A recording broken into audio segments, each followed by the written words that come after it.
Good morning, good afternoon, good evening, everyone. This is Paul Bloomberg. I just wanted to say thank you for a wonderful morning for me. I know late afternoon or evening for you. I'm really sorry that we ran out of time. I really wanted to bring Janika to you and didn't realize the amount of tech challenges we'd have. So I wanted to just kind of review what we learned about yesterday. So, um, I started the presentation with just kind of urging us all to remember how important it is to remember that we really belong to each other and that we're interconnected, and that when one person is harmed, the ripple effect that that has, and on the opposite end, when one person is loved, the ripple effect that that has. We talked about our driving questions. What is the seven circle model and how does it relate to continuous improvement? How might we lead effectively through complexity and leverage complexity to lead? And how can we be sure collaborative inquiry is human-centered? And today I have a bunch of examples that we'll take a look at as well. We started the presentation with really thinking about the goal of our organization, which is to advance learner agency. And we spoke about the body of research, that it's really important that we as learners and our kids as learners get to show up as ourselves, and that we really embrace our identity and embrace the notion that we're already whole and that we're not broken, and that we all come with different perspectives, but those assets collectively become a rich source of knowledge to grow new knowledge from. And then we talked about the importance of mastery in building agency in our students, and they actually have to get really good at things, which require a lot of deliberate practice with goals and reflection embedded. We also spoke about self-efficacy and that one's confidence is really important for learner agency, and that might be in all different aspects of one's life. And then we spoke about belonging, and Janika was really urging us to think about belonging in the spaces that we hold for our students and for our learners. And from space to space, belonging could be contextualized, like meaning that I could belong in one space and feel truly honored, and that my assets are being cultivated and nurtured, while I go in another space and I don't have those feelings. And when all these things are interconnected, we actually create conditions for learners to thrive and for their agency to actually be noticed and be observed in our classrooms. Then we talked about the seven circle model, and this model is just a different way to think about our leadership. And above the green line, we have the technical capacities that we need as leaders. And then below the green line, we're really thinking about all those things within our system that we have to nurture, while keeping informed that information is like oxygen in a system. And when there's a lack of information, our egos start to fill in the blank. And then that circle that lives outside the other circles, that's the circle of oppression that impacts everything that we say and do. And then we talked a lot about leading in complex systems requires a lot more than strategic planning. It requires relational leadership. It requires an equity lens and knowing that we need to get as many perspectives on the puzzle of practice as possible, because it's with all of those perspectives that we can actually hold truth, right? And that we really need to have the ability to navigate uncertainty, because nothing right now is really certain. And we need a lot of curiosity and courage as leaders as we move forward. And we spoke about how to leverage complexity. How can we hold multiple truths all at the same time without avoiding oversimplification? And how can we leverage complexity to actually create equity? And then we spoke a lot about all these different false paradoxes that kind of come to fruition as educational leaders, that we can have excellence and we can have equity. We can have reason and we can have emotional intelligence. We can be systematic, but we can also be personalized, right? And so we're really spoke about how these truths can all exist all at the same time. And then the three things that I attempted to discuss, which is number one, how can we nurture collective teacher efficacy? Two, what does it mean to create a guiding coalition? And three, what does it mean to advance human-centered design via collaborative inquiry? And so the one thing that we started with is the research around collective efficacy is really clear that these are the things that we really need to nurture. But one thing that was really left out, which I called the big CTE gap, was our parents and students. And in our particular role, it's really important that our parents, students, families, that we all come together to solve puzzles of practice. And so that means that how can we create a circle of trust and shared purpose? And that's with our parents and students co-creating the school's mission and core values. How do we invite them in to our circle of inquiry by elevating student voices and parent narratives as actual critical data? And then how do we make sure that our circle of collaboration encompasses everyone in our community? And then what can we do to create a circle of systems change where student and parents' voices actually drive equity-centered reforms? And then we looked at a couple of maps, social network maps that actually look at organizations. On the left, we have an organization that's really fragmented around organizational goal. And then we look to the network on the right, which is a school organization that is really tight, and the network is really dense, and everyone is really interconnected, meaning that information is flowing both ways. It's reciprocal. And that's kind of the image that we want, but we also want to include our parents and our families and our students on this journey with us. And that means that we have to really go to the margins to make sure that we're living really up to what we believe, that we actually really belong to each other, and that we're all really interconnected. And then we took a look at goals across the system.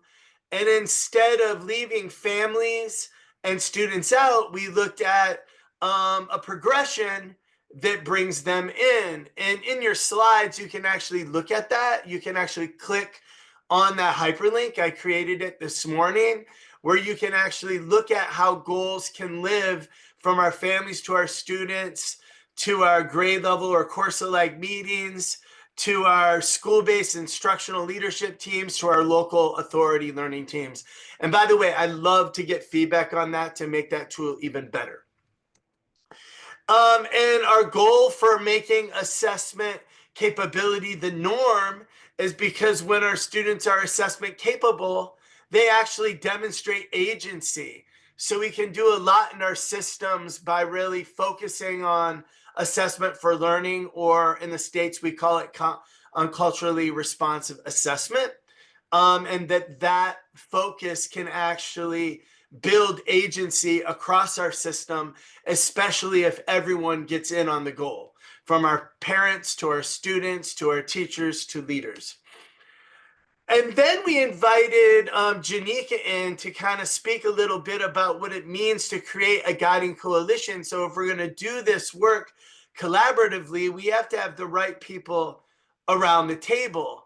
And we looked at Lila Watson's work, right, where she really says, if you've come to help me, you're wasting your time. But if you have come because your liberation is bound up with mine, then let us work together. Because remember, we're all interconnected. So if some of us aren't free, we're all not free. And that's what we're really trying to do, is advance democracy in our schools. So that means actually advancing democracy when we're building a guiding coalition of people that reflect all people in our system.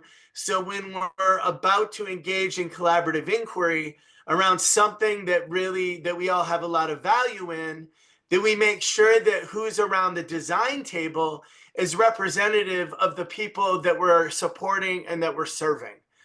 And there's a full chapter in our new edition of Impact Teams. Chapter 9 kind of talks about this a little bit more in depth. And we spoke about how a guiding coalition shouldn't be top down, where just a few people dictate change. We spoke about having that we champion solidarity over saviorism, that we need to come together to figure out how to solve these problems, and especially the people that have been impacted the most by the problem need to have a voice in the solution. We spoke about that our guiding coalition needs to have liberation as a shared goal, which requires us to really listen if we want quality partnerships, right? And then we talked about building sustainable change through relationships. And that's really evident in the 7-circle model, where relationships are at the foundation for everything that we do. And if we really want to solve these problems of inequity, quick fix solutions just won't work. If we want, we have to bring people together in ways that we're not used to. And that means that we have to repair harm with any of those people that the system has harmed over time. We have to acknowledge that that harm is actually real, and we have to do the work to repair that harm and heal that harm so people trust us, so we can work together and solve these puzzles of practice that we've never really solved before. And then we talked about the notion of transformative agency, right? That we want to build collective agency. We don't just want agency for our learners, we want agency for everyone in the system, because when we have agency, we also have liberation and we have freedom. And then Janika came aboard, and she was starting to talk a lot about how we leverage student voices and family voices in the inquiry process. And she spoke briefly about her guiding coalition, where they have secretaries and paraprofessionals and family members in the design of the work and bringing transformative SEL to New York schools and beyond. And we talked a bit about, towards the end, about how we can advance collaborative inquiry in our schools with human-centered design. And the truth is in the data, right? But that's only if everybody is represented in the data. The data can be very misleading if we don't go to the margins and get the qualitative data that we need, that really helps us to expose the truth, and that helps us to better understand what the problem is, right? And so we use human-centered design, where we empathize with those most impacted by the problem, and we go to the margins to actually collect voice data, survey data, any sort of qualitative data that'll give us a better understanding of the complexity of the problem that we're trying to solve. And then we come together and we clearly define what the problem or problems are. We come together as a guiding coalition and we ideate, and we come up, what are all the different ways that we could solve the problem? And we want to have a diverse group of people in our coalition, so we have diverse solutions or possible solutions to get to the core of the problem. And then we kind of narrow it down, and we prototype, and we kind of start to do some pilots of a few of those possible solutions. And then we evaluate our impact as we go. And we make sure that we use multiple measures to do that. And we talked briefly about one of my favorite books, Street Data. And I didn't really get to go in depth, but I feel like this book has just been a game changer for me and all of the 75 coaches that we have working across the United States and abroad. And this book really talks about how we've been using satellite data or large grain data to make decisions that don't really, to help us make decisions don't really inform quality solutions. And then now systems are using more medium grain data, but that's not really enough either. and that we have to go to the streets, and that we have to go to the people that are most impacted by the problem and gather data or qualitative data from them. And only then will we really be able to figure out how to create more liberation and freedom within our systems. And so why do we collect and analyze empathetic data? Traditional quantitative measures fail to capture the full story. That we want to surface lived experiences well beyond the number. That we want to identify systemic barriers instead of blaming students and blaming families and parents. We want to build trust and strengthen relationships. So just the act of gathering the voice data tells our stakeholders that we actually trust them. We want to move from a deficit lens to an asset-based approach, and we want to co-create solutions with our students, families, and educators. And so I didn't really have a chance to show this, but I wanted to show this to you now, that this is just an idea. When you gather student voice data all year long, we were doing actually students being a part of student-led instructional rounds. We asked the students what it felt like to be included in that. And this is what they had to say. I'm usually not very good at walking around classrooms, everybody staring because I'm like when people holding a clipboard. I'm not very good at that. Well, how do you feel now that you did it? I feel kind of proud. I feel kind of proud of myself for keeping myself together and just doing it. Awesome. It feels really nice to know that we're acknowledged and that you want to hear our perspective and what we think on the way that you're teaching things and how it helps us like personally. So it feels nice to know that we're heard and actually like acknowledged and respected. Like now more than ever, it's not about like a lot of kids are discouraged in going in class, like doing well in class because they know that they don't perform at like a level they would like to see them at. Like they see the numbers that discourages them. They believe they can't do anything. Like they're not gaining anything from it. Like really, if like just if there was a way to like make people see that, like it's not about the numbers. It's about understanding, like gaining something out of it. Like not just getting like it's not about the number. It's about like the experience. And impossible, but the way that I always view my education is a personal connection with the teacher. Because like if someone would ask me like, oh, what's your favorite subject? I never really had one favorite subject. It'd always be off of the teacher, honestly. So like having like a personal connection with the teacher makes me like kind of like necessarily like the respectfulness for that teacher. Like, oh, I have to pay attention, like respect. But like even like being more engaged and like I feel like the subjects I had a better connection with the teacher, I had a better grade in. My third one is for kids to self-assess themselves even if they're not told to. I think that a big part is like the teacher's enthusiasm, because if the teacher's enthusiastic, they get excited. I agree with you because like being able to relate about what you're learning makes it easier to learn and understand. When I I went over to one of the tables and I asked. So you get the picture. These kids and these scholars are just asking us for them to give us feedback. And to be quite honest, since we started the student-led rounds and since we started developing and creating feedback loops between students and our instructional leadership teams, our work has just gotten stronger. They sometimes give us the best feedback ever. And now we're starting to do parent rounds where we're taking parents into schools and observing practice. And our goal is to start getting evidence from them, because we know that when we're all in this together, we just do better. And so what I created, and I'm going to show you really quickly, is a bunch of examples and how we use human-centered design in the collaborative inquiry process. So I'm just going to take you to this and show it to you.